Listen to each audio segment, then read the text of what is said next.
Halo Tribuners, saya Swansi Tanggang dan kali ini saya sudah kedatangan tamu korban pernikahan sesama jenis di Jambi yang sedang heboh dan menghebohkan Indonesia. Kali ini saya tidak akan menyebutkan namanya, kita sengaja menyamarkan namanya dengan sebutan Mawar untuk menghargai dan menghormati privasinya. Aku sebutnya Mawar aja ya. Apa kabar Mawar? Alhamdulillah, Alhamdulillah baik. baik. Semakin kuat kayaknya. Insya Allah kuat. Oke, dan kita merasa yakin kamu akan semakin kuat karena kamu hari ini sudah berani untuk speak up tentang apa yang kamu alami. Ya, Mudah-mudahan semakin kuat ya. ya insya Allah. Oke. Mawar, ini saya pertama mohon maaf kalau harus flashback cerita kamu yang tidak menyenangkan. Oke. Yang pertama, informasi yang kita dapatkan adalah kamu kenalan dengan Rayani. Saat itu kamu mengenal sebagai seorang dokter, namanya Ahnaf Arafif. Ahnaf panggilannya. Iya, Oke. Kamu kenalan di aplikasi Tantan. iya. Yang mengajak kenalan duluan siapa? Dia Dia mengajak kenalan duluan. Diminta pertemanan. dia minta pertemanan. Oke. Kamu respon langsung. Enggak langsung respon. Hmm. Terus seiring berjalannya waktu baru saya respon, dia memperkenalkan dirinya. Terus dia cerita bahwa dia mu'alaf dari tahun 2016. Oke. Terus dia juga bilang profesinya sebagai dokter itu tadi. Oke. Terus ya begitu, selama 2 minggu dia menghubungi saya terus. Selama 2 minggu intens menghubung. Masih ingat? Kalian akhirnya jadian melalui aplikasi itu juga? Enggak. Enggak. Jadi? Jadi waktu itu dia sering telepon-telepon saya kan. Oke. Ya sudah, saya respon dengan baik. Dia bilang di situ juga niatnya dengan baik gitu Oke. kan. Terus akhirnya setelah 2 minggu perkenalan, itu kan dia ada video call juga. Waktu itu Oke. dia posisinya di Palembang. Oke. Kemudian pulang ke Lahat, izin Oke. sama orang tuanya mau ke Jambi. Oke. Jadi pada saat itu juga saya dikenalkan sama orang tuanya, sama ibu angkatnya. Waktu itu kamu sedang di Palembang, di Lahat? Enggak, saya di Jambi. Oh, di Jambi. Iya. Oke. Oke. Kemudian kalian punya komitmen atau jadian itu kapan sih? Kan dia bilang mau cari calon istri gitu Oke. ya. Jadi saya respon kalau memang kamu serius, silahkan kamu datang ke rumah saya. Oke. Oke. Gitu, silaturahmi dengan baik-baik terhadap orang tua saya gitu kan. Akhirnya dia datang. Berapa lama setelah kenalan itu? 2 minggu setelah kenalan. 2 minggu setelah kenalan dia sudah langsung berani datang Iya. ke Jambi? Waktu itu saya kenalnya akhir Mei. Terus itu akhir Juni ya, pertengahan tanggal 23 atau 24 itu dia sudah datang ke Jambi. Oke. Dan dia langsung bertemu dengan orang tua? Iya, langsung bertemu sama orang tua. Oke. Oke. Waktu itu dia mengatakan sedang cari jodoh atau cari istri? Iya, betul. Dan berani dalam tempo 2 minggu ketemu kamu dan orang tua? Gak ada rasa curiga waktu pertemuan awal itu? Nggak ada. Sama Juga karena sudah dikenalkan tadi sama orang tuanya kan. artinya kamu melihat dia punya inisiatif baik untuk langsung datang bertemu dengan orang tua? Iya. Oke. Oke. Tapi sebelum dia datang ada pembicaraan apa sih antara kalian? Bicaranya ke yang serius itu tadi. Bahwa memang dia mau cari calon istri gitu kan, Oke. dengan niat baik gitu kan. Sudah saya tanggapi dengan baik juga, karena niatnya baik ya saya tanggapi dengan baik. Oke. Oke.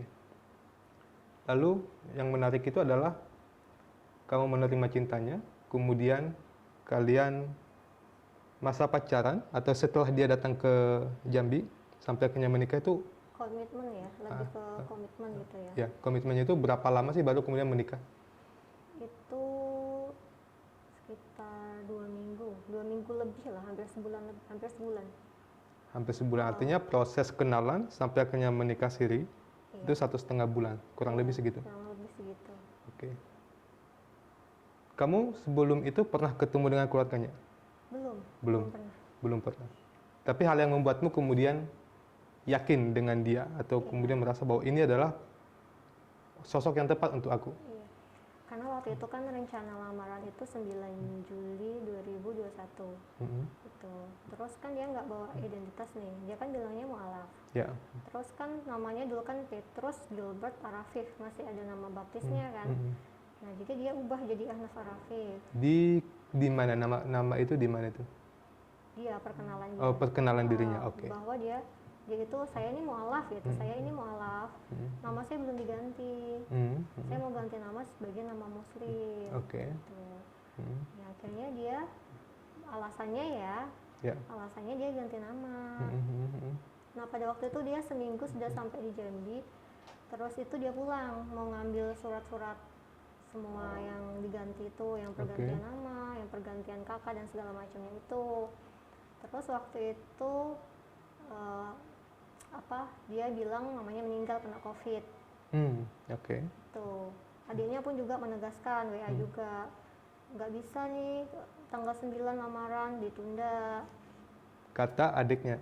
Iya, kata dia juga. Nah, pada waktu itu malam itu kalau nggak salah sekitar tanggal 5 ya, waktu itu tanggal 5 Juli 2021. Oke. Itu tantenya nelpon.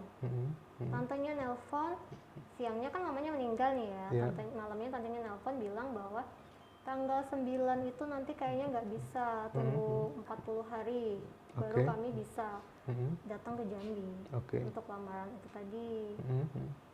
Tuh, dia nelpon saya, ya sudah, namanya musibah ya.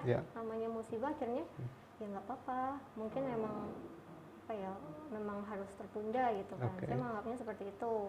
Ngobrol juga sama ibu saya, sama bibi saya, adik ibu saya. Gitu. Oke, artinya di situ ada pihak yang menghubungi kamu, satu yang mengaku sebagai adiknya, yang satu mengaku sebagai tantenya. Tapi kamu pernah ketemu sama dua orang ini sebelumnya? Saya lihat dari kejauhan. Lihat dari kejauhan? Iya, waktu saya disekap di lahat di rumah. Sebelum itu kamu nggak pernah lihat? Nggak pernah lihat. Artinya kan dihubungi tadi itu kan prosesnya belum menikah ya? Iya. Kamu tidak pernah melihat mereka sebelumnya? Pernah melihat. Hanya mengaku berarti? Pernah melihat itu video call setelah menikah. Setelah menikah, oke. Sebelum menikah enggak? Enggak. Oke, berarti penegasannya itu tadi ya, bahwa sebelum menikah kamu tadi dihubungi oleh dua orang yang mengaku sebagai keluarganya. Oke, masalah apakah ternyata keluarga atau enggak kita belum tahu pasti ya. Iya. Oke. Kalau orang sudah punya komitmen berhubungan untuk menjalin suami istri, biasanya kan suka cerita tuh masa lalu masing-masing. Iya. Dia pernah cerita masa lalu apa tentang dia? Saya pernah ditinggal nikah sama mantan saya. Saya sudah pernah lamaran, gitu. Udah pernah tunangan tapi gagal, dia selingkuh. Jadi saya sebagai pendengar rebek ya saya dengarkan cerita dia. Ya sudah, masa lalu gitu kan. Oke. Yang kemudian satu hal adalah yang menarik, dia kan mengaku sebagai dokter ya. Iya. Mengaku sebagai dokter lulusan Amerika. Iya. Yang membuatmu yakin akan profesi dia ini apa? Adiknya itu yang menegaskan itu. Yang mengaku adiknya tadi. Iya. Laki-laki perempuan adiknya? Perempuan. Kata dia gimana? Dia sering WA, abang tuh pintar, dia tuh kuliahnya di luar negeri. Karena sebelumnya saya sempat cari tahu juga ya, kok nggak ketemu sih sekolah di Indonesia, kok nggak ketemu, kamu sekolah di mana? Terus adiknya bilang di luar negeri. Tuh. Saya tanya-tanya juga kan, oh gitu. Terus abang pintar, dia tuh nggak cuman kuliah satu aja, kuliah yang lain juga.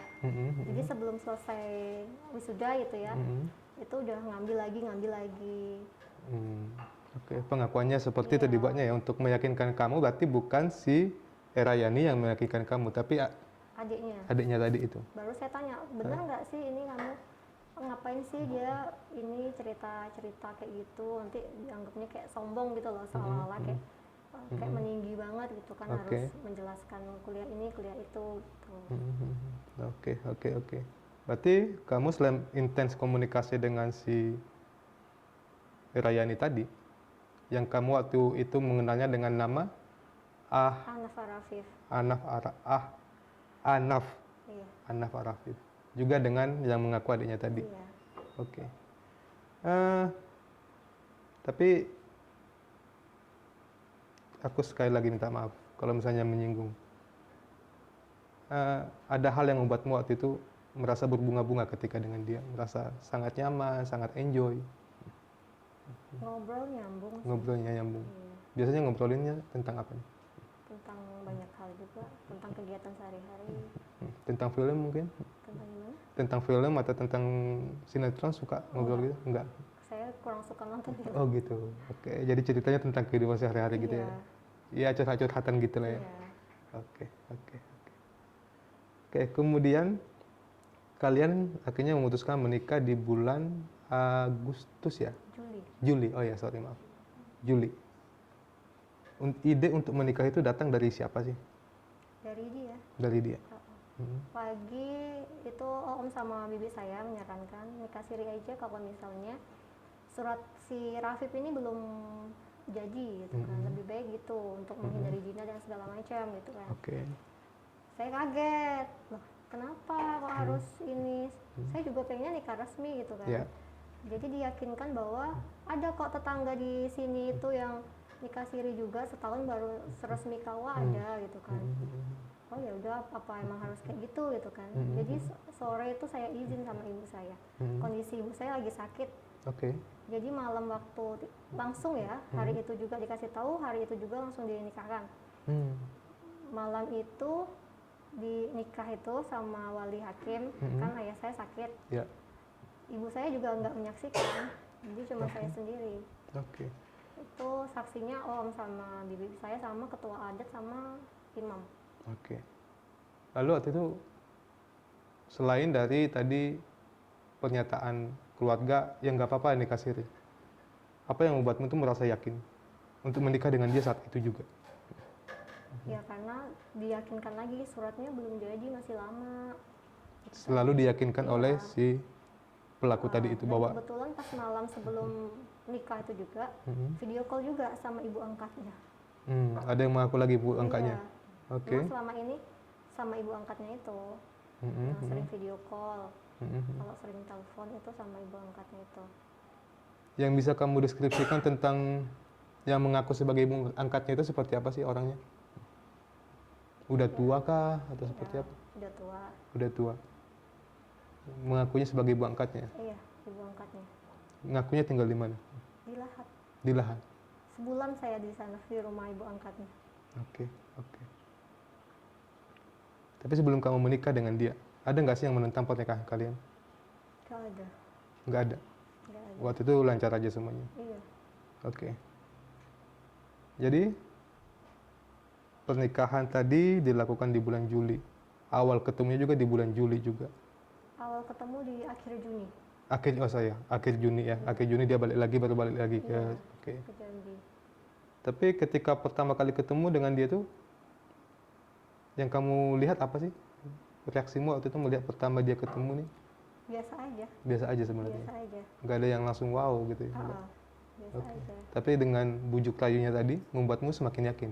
Iya. Dan bersama dengan orang-orang yang mengaku keluarganya tadi membuatmu semakin yakin. Iya.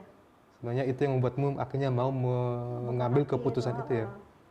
Oke, kamu sebenarnya termakan bujuk rayu orang. Komplotannya dia. Iya. Oke.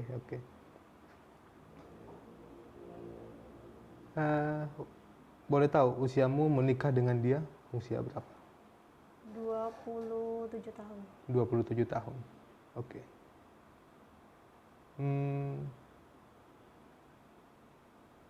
Setelah menikah, aku nggak tahu kamu mau jawab atau enggak. Yang umum dilakukan adalah malam pertama itu orang melakukan sesuatu.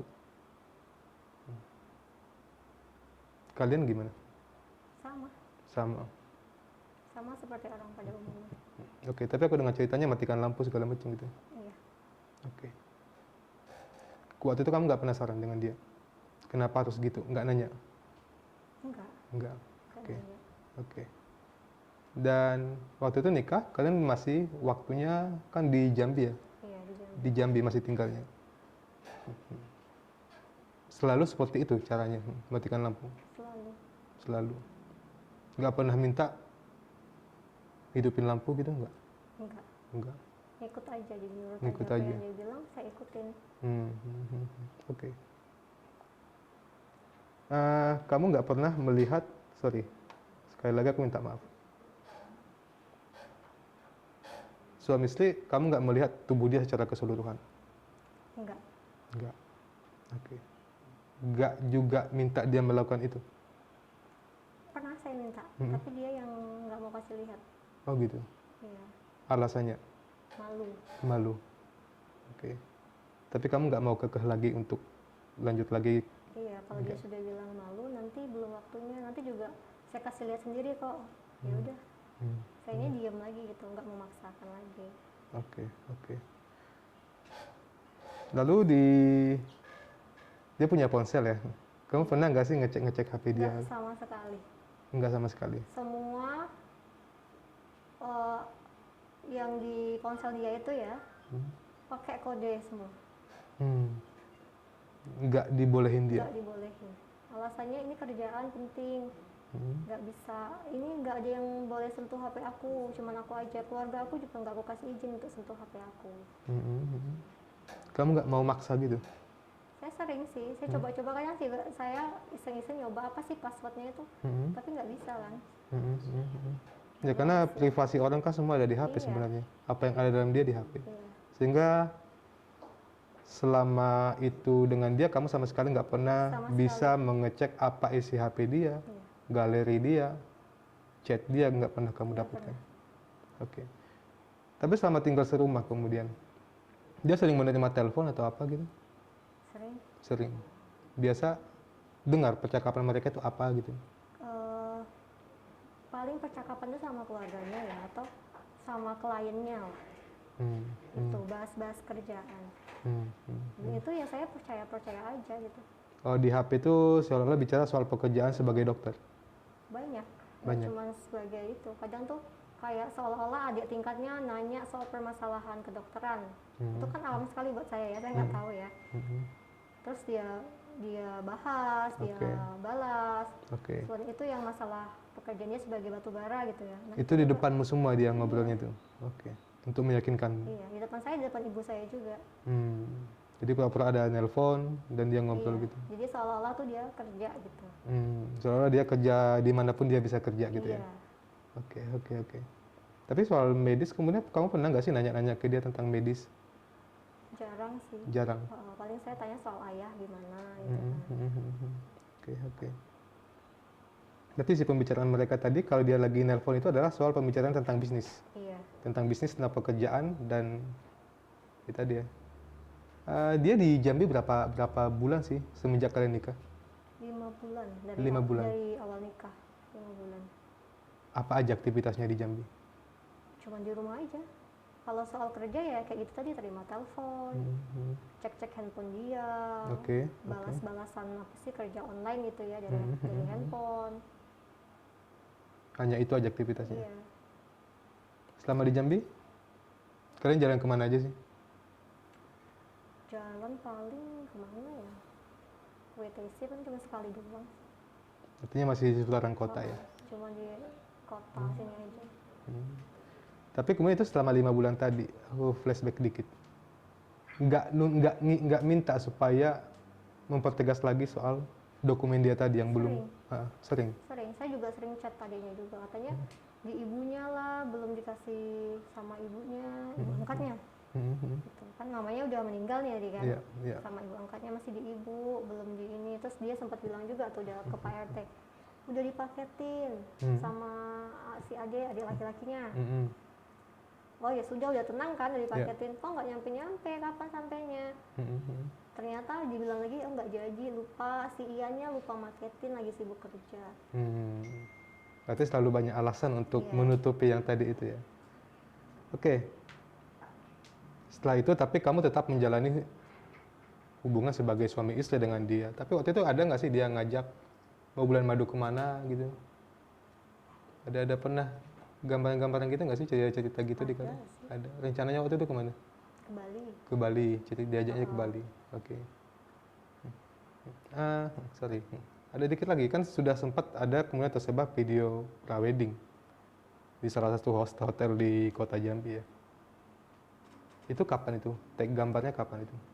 Itu sekitar bulan Agustus. 1 bulan setelah pernikahan? Iya. Oke. Dan itu sebenarnya meyakinkanmu bahwa ini serius gitu ya? Iya. Karena sampai lakukan itu segala macam. Tapi selama di Jambi, dia ngasih nafkah nggak sih untuk kamu? Enggak. Enggak. Sama sekali nggak sejak awal? Sekali. Ya mungkin yang ngasih nafkahnya dari uang saya sendiri. Oke. Dia sama sekali enggak ya? Iya, itu alasannya eh, kalau ngajak jalan atau ngajak makan di luar gitu kan. Ya paling itu semuanya uang saya sendiri gitu semuanya. Selama 5 bulan itu? Iya, Oke. Jadi sama sekali tidak pernah ada kamu mendapatkan uang dari dia sebagai seorang istri? iya, Oke. Berarti di rumah juga tinggal sama orang tua berarti kan? sama orang Sama orang tua. tua, bukan tinggal di kontrakan atau rumah lain enggak ya? Yang biayai kalian siapa? Orang tua juga? Iya. Oke. Dengan kondisi itu juga kamu nggak curiga sebenarnya? Kenapa sih kalau banyak bisnis kok saya nggak dapat bagian apa-apa gitu sebagai istri? Dia ngasih uang belanja, nggak ngasih sih, sebenarnya lebih ke dia aja yang belanja. Gitu loh. Dia pergi belanja Nah, sendiri? tapi kan kondisinya waktu itu saya nggak tahu ya, saya nurut-nurut aja nih apa yang dia bilang. Kalau sekarang kan saya sepenuhnya sudah sadar gitu kan, berarti selama ini apa yang dia pakai buat belanja, apapun yang dikirim ke orang tuanya, yang beli barang keluarganya, itu berarti uang saya semua. Karena kamu memberikan uang kepada dia? Iya, karena saya memberikan uang kepada dia. Kenapa kamu mau memberikan uang untuk alasan apa gitu ya? Untuk berobat ayah, karena saya berusaha keras Oke. supaya ayah saya sembuh. Ya. Ya saya tahu, jadi ceritanya ayahnya Mawar ini sedang sakit stroke dan dengan si kondisinya si tadi pelaku itu mengaku sebagai dokter, kamu yakin untuk dia sehingga memberikan uang kepada dia. Berapa banyak uang yang kamu berikan? Bertahap. Bertahap. Pertama. Ada 4 juta, Oke. 6 juta, 10 juta, 50 juta. Bertahap. Oke, tapi yakinlah segala sesuatu yang hilang seperti itu akan kembali dengan cara yang lainnya. Ya kita anggap aja itu ya bukan untuk hilang tapi untuk kembali dengan cara yang lainnya. Oke. Ada yang kamu lihat berubah nggak dari dia sejak pertama kali ketemu sebelum menikah dengan semenjak dia menikah, dengan apa sih perubahan yang kamu sadari saat ini? Dari segi apa? Fisiknya. Semuanya, fisik, perlakuan, segala macam. Sebenarnya selama 5 bulan tuh saya selalu tertekan ya. Karena kan dia minta uang terus nih. Tapi kan ayah saya nggak dibawa-bawa berobat juga. Kan dia janji mau dibawa ke RSCM, ayah saya kan nggak bisa ngomong. Pita suaranya kan terganggu. Dia bilang mau diobatin. Tapi nggak diobat-obatin juga. Kalau dari segi fisik ya mungkin dari awal saya pertama kali saya lihat dia, terus lama sama saya, ya makin oke lah. Gitu. Makin berisi badannya, makin bersih, makin rapi. Ya mungkin dia makin berisi, makin rapi karena kamu perhatikan dia ya. Ada yang lebih memperhatikannya, sorry, dia agak terlalu tegang-tegang amat ya. Ya aku dari tadi itu memang bawaannya selalu serius ya, karena ya ini bukan kasus yang main-main gitu ya. Makanya saya selalu membawakannya serius. Yang biasanya saya suka nggak serius. Oke, dia di Jambi, lalu kamu dibawa ke Lahat. Iya. Itu kapan sih? Tanggal 4 Desember 2021. 4 Desember 2021. Usia pernikahan 5 bulan. Ya. Gimana caranya kalian ke sana? Waktu itu ribut ya sama ibu. Yang ribut siapa? Saya juga, saya kan termakan omongan dia. Oke. Saya kan meyakini bahwa dia tuh laki-laki. Oke. Sama sekali nggak tahu kalau dia perempuan. Oke. Mungkin ibu saya sudah mulai curiga, menekankan identitas tapi nggak dikasih. Kerjanya cuma di rumah aja makan tidur. Terus akhirnya dia keluar dari rumah. Pergilah ke tempat bibi saya, tinggal di situ. Dia? Iya. Oke. Itu sudah ada beberapa hari, sudah 2 malam, jadi kita nggak tidur sama-sama gitu kan. 2 malam. Saya masih tidur di rumah. Oke. Sampai akhirnya ibu saya tuh mungkin kesel atau marah sama saya. Saya kan takut nih ya. Pintu saya digedor-gedor gitu kan. Saya ketakutan. Kamu di kamar? Diketok-ketok oleh ibu? Iya. Oke. Datanglah om saya. Saya disuruh, yaudah ikut aja ke tempat bibi. Iya. Gitu, tinggal di sana aja dulu sementara. Oke. Sebenarnya saya nggak mau. Karena jujur aja saya tuh nggak bisa menginap atau tinggal di tempat orang lain kecuali di rumah. Oke. Gitu. Ya sudah, karena ngikutin suami, ya saya ikutin. Prinsipnya gitu tadi, aku ngikutin suami gitu ya, Iya. ibadah ya. Ya. Terus saya sempat ngajak juga, kita cari kontrakan aja lah, biar mandiri, ngapain tinggal-tinggal di sini. Dia nggak mau. Kamu ngajak dia Cari jadi kontrakan? iya. Oke. Dia nggak mau. Dia nggak mau. Terus? Sampai akhirnya itu tanggal 4 Desember tadi ya, tanggal 3 malam itu sampai dini hari. Tanggal 3 sampai dini hari jam 1-an. Itu ibu bawa masa, bawa warga. Bawa RT, bawa ketua adat semuanya. Saya nggak tahu apa-apa. Kenapa kok ibu jadi kayak gini gitu kan. Waktu itu saya sakit sekitar 4 hari. Oke. Di rumah bibi? Iya. Oke. Di infusnya. Kamu sakit kenapa? Sakit apa? Saya kan ada asam lambung ya. Oke. Jadi waktu itu asam lambungnya mungkin banyak pikiran, stres semuanya juga kan. Demam, panas tinggi. Tuh. Jadi itu membuatmu akhirnya drop ya? Iya. Dengan asam lambung. Ya, terus? Betul. Terus ya sudah, akhirnya digerebek lah ya, digerebek, dia suruh keluar. Saya nggak tahu apa-apa nih, saya bingung kenapa sih, ada apa sih gitu kan. Ya udah ngikut aja. Disidang lah di situ. Masalah identitas segala macam, uang juga. Cuma dia nggak bisa ngasih jawaban. Oke. Nah pada waktu itu tantenya, adiknya tuh kan sudah janji nih mau datang ke Jambi. Sudah nelpon nih. Tiba-tiba juga udah langsung lenyap, langsung hilang gitu aja. Nggak bisa dikontak lagi? Nggak bisa dikontak lagi. Oke. Dia sudah sibuk-sibuk ngelepas memorinya segala macam, ini kerjaan segala macam gitulah alasannya kan. Ya saya percaya aja, karena selama ini saya kan nggak pernah ngecek HP-nya. Iya. Dan kamu masih dalam posisi sangat meyakini dia gitu ya? Oke. Saya meyakini bahwa dia laki-laki gitu. Nggak tahu sama sekali kalau dia disidang oleh warga di rumah bibi? Di musola. Oh, di musola, oke. Di situ ada Pak Babinsa juga. Ya. Untuk menanyakan hal-hal tadi, identitas segala macam. Kenapa kok lama sekali sampai berbulan-bulan, kok janji-janji aja kok nggak dikasih. Tapi akhirnya dilepas? Ya. Memorinya kalau nggak salah itu yang dilepas, memorinya. HP-nya diambil? HP-nya diambil. Oke. Lalu setelah digituin dia nggak dibawa kemana gitu, atau langsung dilepas lagi pulang ke rumah? Iya. Dilepas pulang. Oke. Dia janjikan jam 8 pagi ya, mau tunjukkan identitas kan via foto bisa. Saya juga mencoba menghubungi adiknya, tantenya gitu kan, nggak bisa. Oke. Gitu. Terus akhirnya pagi-pagi tuh dia ke rumah Pak RT, nggak tahu ya ngasih tahu apa sama om saya. Sudah balik lagi ke rumah bibi tadi itu, saya diajak pergi nih, beli sarapan gitu kan.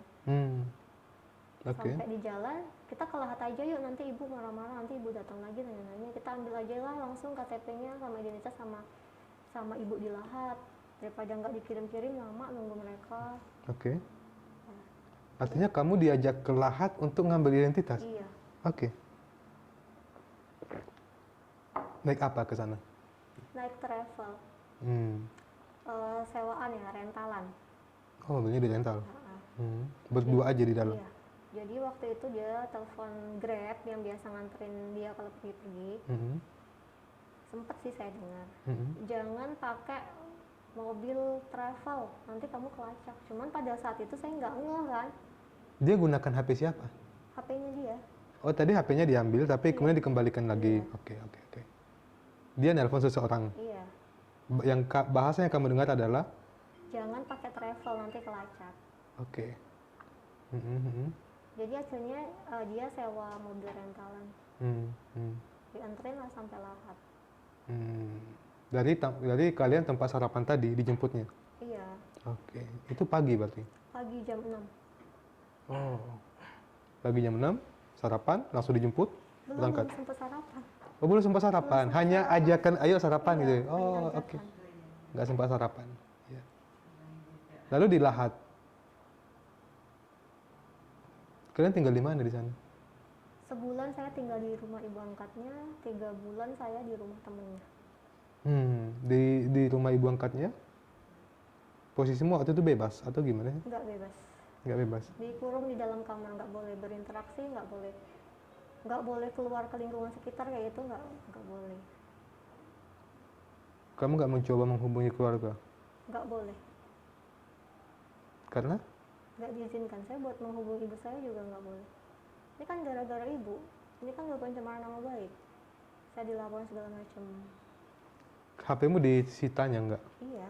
Oh, berarti kamu tanpa HP selama sebulan di situ. Gambaran rumahnya seperti apa sih? Di perumahan. Di perumahan, Di apa sih? perumahan mewah, biasa, Biasa.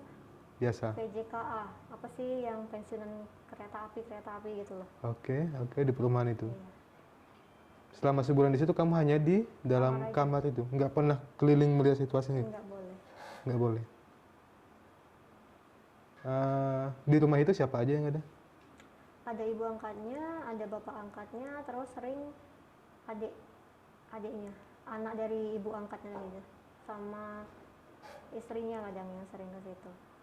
Pernah kamu ngobrol-ngobrol sama dia, sama mereka yang ada di dalam rumah itu? Pernah. Tapi cuma sekedarnya aja gitu. Hmm. Kan saya nggak boleh keluar nih, otomatis saya nggak bisa tanya-tanya kan. Oke. Tapi kamu dikasih makan segala macam? Dikasih. Oke. Lalu itu sebulan di situ ya? Iya, sebulan di situ. Dan tanpa bisa komunikasi dengan keluarga? Iya. Habis itu dibawa ke rumah temannya? Iya, dipindahkan ke rumah temannya. Jauh dari situ? Nggak terlalu jauh. Oke. Selama tadi di rumah ibu angkatnya tadi, sering nggak dia selalu menemanimu atau dia keluar-keluar? Keluar, kadang ngobrol sama ibunya. Oke. Bentar ya, aku mau ngobrol nih masalah kita, urusan kita sama ibu. Mau bahas masalah pernikahan kita, kapan nih bisa ke Jambi, segala macam. Terus dia bilang, aku ceritain juga lah yang masalah ibu Jambi, manggil-manggil warga, gitu. Kamu dibuatnya merasa tertekan ya dengan dia disidang oleh warga di situ ya? Dibuatnya kamu tuh menjadi merasa bersalah? Iya. Oke. Lalu kamu dibawa ke itu tadi ke rumah temannya? Iya. Di situ perlakuan apa yang kamu dapatkan? Di mana? Di rumah warga, di rumah temannya itu? Baik. Baik juga. Di situ siapa aja yang ada? Temannya itu. Temannya laki-laki, perempuan? Laki-laki sama perempuan, jadi berkeluarga gitu. Oh, sudah berkeluarga. Oke. Disekap juga dalam kamar? Iya. Nggak boleh keluar-keluar? Nggak boleh keluar. Kamu makan gimana sih? Makan, kalau dikasih makan saya makan. Oh gitu. Nggak bisa mengambil makan sendiri? Ada. Jadi Ada cuma juga. boleh di lingkungan rumah. Di dalam rumah itu? Di dalam rumah. Cuman ada saatnya, bentar ya, kamu masuk ke kamar dulu, dikuncinya dari. Dikunci? Iya. Ada saat-saat seperti itu, berapa kali sih itu? Kalau mau sholat Jumat misalnya, kamu nggak sholat Jumat gitu kan? Iya bentar, kamu masuk ke kamar ya, terus dikuncinya. Oh, kalau dia nggak di situ, kamu akan dikunci di dalam Iya. rumah? Oke. Lalu di waktu itu, ada apa? Aku nggak tahu informasi pastinya, tapi pernah katanya kamu diajak ke sungai? Iya. Dan kamu sempat didorong? Atau gimana sih ceritanya? Sebulan di rumah ibu angkatnya ya, itu tanggal 16. Pokoknya awal-awal sampai lahat itu seminggu saya masih anteng nih ya, istilahnya masih anteng lah di rumah. Iya. Setelah itu saya mulai diajak-ajak nih ke tempat-tempat kayak gitu. Itu jauh banget dari lahat ke kotanya. Jauh dari lahat? Kamu dibawa naik apa? Pakai motor. Pakai motor, oke. 2 jam 3 jaman baru sampai. Itu Oke. ke air terjun 3 kali, ke sungai 1 kali. Di situ ngapain? Di situ saya disuruh mandi. Kamu disuruh mandi? Terus? Dia enggak? Enggak, tapi posisinya saya masih pegang tangan dia nih ya. Gitu. Di 3 kali itu seperti itu kejadiannya? Yang terakhir, yang 2 kali saya menjauh dari aliran sungai. Yang 2 kali saya menjauh. Tapi sempat saya memang, karena kan curam ya, untuk sampai ke tempat seperti itu curam ya. Dan hanya kalian berdua? Sama temennya. Sama temannya? Temannya yang 2 orang tadi? Iya, yang pertama sama temennya, terus ada temen lagi gitu kan. Jadi saya perempuan sendiri nih. Oh, temannya laki-laki? Ya, laki-laki, suami yang punya rumah tadi itu. Terus yang kedua juga mereka berdua. Oke. Yang ketiga sama bapak angkatnya. Dan itu saya disuruh mandi. Itu yang di air terjun. Disaksikan oleh mereka semua. Iya. Di air terjun, Iya. di sebelum air terjunnya atau di tumpahan airnya? Tumpahan air terjun. Di tumpahan terjun. Ada katanya kamu didorong? Enggak sih, karena saya pegangan tangan dia kan. Oh, pegang tangan dia. Oke. Jadi kalau sempat saya jatuh ya saya tarik dia. Oh, Itu air terjun itu alirannya ke sungai. sangat deras. Deras. Tapi kamu sama sekali nggak tahu kenapa kamu harus dibawa ke situ. Sementara mereka nggak ikut mandi gitu ya? Enggak. Cuma ngawasin aja dari kejauhan. Ngeliatin dari kejauhan. Sorry. Kamu disuruh mandi dengan pakaian Dengan pakaian lengkap. lengkap. Oke. Itu selama kamu di sana, kamu mendapatkan pengalaman seperti itu. Lalu akhirnya kamu diselamatkan oleh orang tua yang bersama polisi datang ke sana, ya betul nggak sih? Iya. Waktu itu gimana sih ketahuannya itu bukan laki-laki? Waktu sudah sampai Polresta. Oh, sebelumnya kamu nggak tahu? Nggak tahu. Yang kamu tahu waktu orang tua dan polisi datang ke sana itu apa? Laki. Laki-laki, belum ngeh. Belum. Malah saya sampai memberontak di situ. Saya melawan sama ibu saya.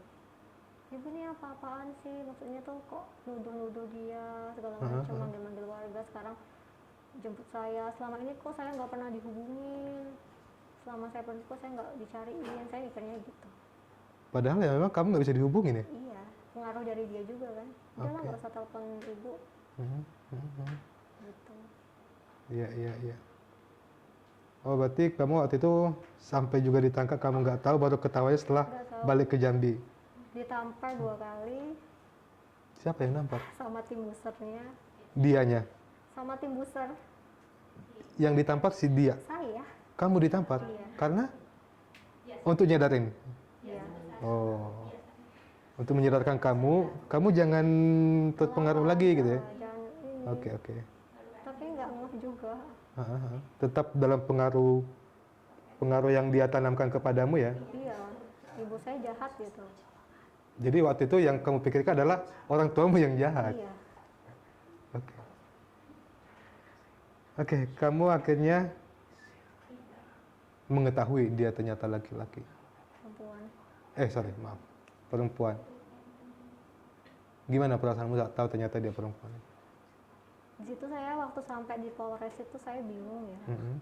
Ini kenapa sih kok kayak gini? Nggak, kok dia dibilang perempuan? Kok dia menyembunyikan identitasnya? Kok nggak dikasih tahu gitu kan? Nggak ngerti, saya nggak ngerti apa-apa. Saya kayak orang linglung gitu. Nggak tahu, saya nggak tahu. Video ini yang mana sih yang benar? Sampailah pada akhirnya itu disuruh pembuktian secara langsung ya. Saya buka baju gitu kan. Harusnya kan pahlawan yang buka. Yeah. Dia ini nangis. Nggak mau. Nangis. Minta bibi sama ibu.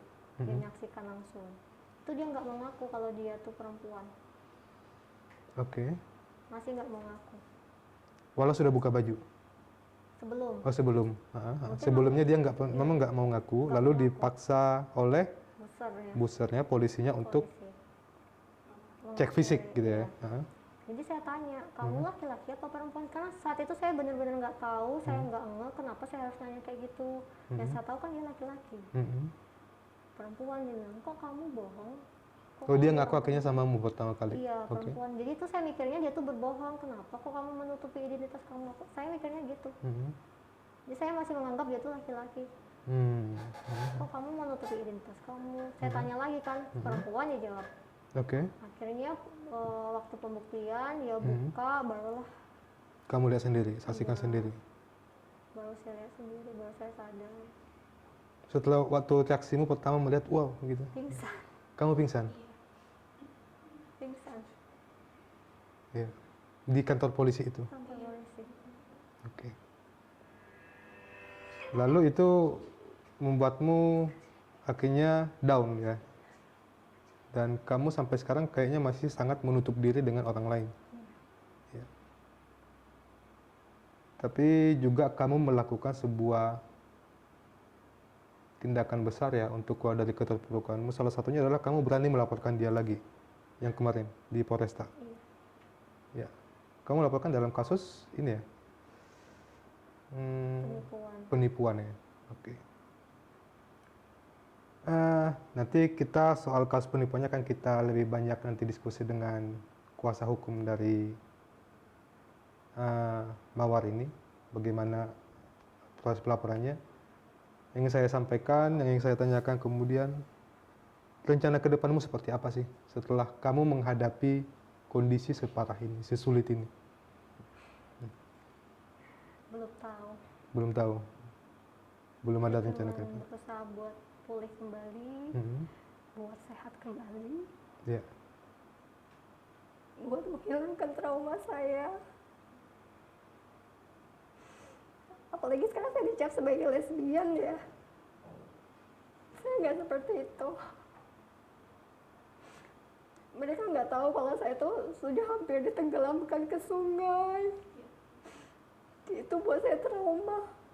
Buat saya susah tidur. Buat saya mimpi buruk terus setiap malam sampai sekarang. Oke. Mungkin kalau ibu saya nggak datang, mungkin saya nggak ada di sini.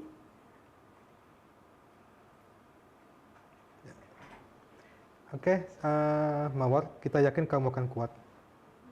Kamu sudah melewati sebuah perjalanan yang cukup berat, tapi aku sendiri menyaksikan bahwa hari ini kamu sudah jauh lebih kuat dibandingkan dengan yang lain. Aku yakin kamu akan semakin kuat. Kamu berani bicara kepada publik tentang apa yang kamu jalani. Dan juga hari ini kamu menegaskan bahwa kamu tidak seperti yang disampaikan orang lain bahwa kamu lesbian. Ya. Dan itu tadi penyampaian dari, penegasan dari teman kita bahwa tuduhan seperti itu adalah tidak benar. Dia normal. Yang ada adalah selama ini telah menjadi korban penipuan dari mungkin sebuah sindikat yang hingga hari ini belum terbongkar secara penuh. Tapi aku yakin kamu mencari keadilan atas itu. Atas semua orang yang sudah terlibat aktif berbohong untuk mengibuli kamu sampai nyaris membuat kamu kehilangan nyawa. Oke, aku mengucapkan terima kasih banyak untuk waktu yang sudah kamu siapkan. Kami turut berempati atas peristiwa yang kamu alami. Dan kami juga yakin bahwa kamu akan semakin kuat menjalaninya. Yang pasti semua orang pernah membuat kesalahan dalam mengambil keputusan. Tidak ada orang yang tidak pernah salah. Tapi ketika kita menyadari kita bisa bangkit, maka kita akan menjadi sosok manusia yang lebih baik dan manusia yang lebih kuat, manusia yang lebih tangguh. Kami hanya bisa mengajak semua yang menyaksikannya ini supaya memberikan dan menguatkan korban dari pernikahan sesama jenis ini supaya lebih kuat menjalani hidup di masa yang akan datang, menjauhkan jas sebagai penyuka sesama jenis karena dia tidak seperti yang dituduhkan seperti itu. Terima kasih banyak, Mawar ya. Oke, Tribuners, itu tadi perbincangan saya dengan Mawar, dan simak juga perbincangan kami dengan untuk mendengarkan kesaksian dari Ibu Mawar dan juga nanti dengan kuasa hukumnya. Saya Suang Sitanggang, sampai jumpa.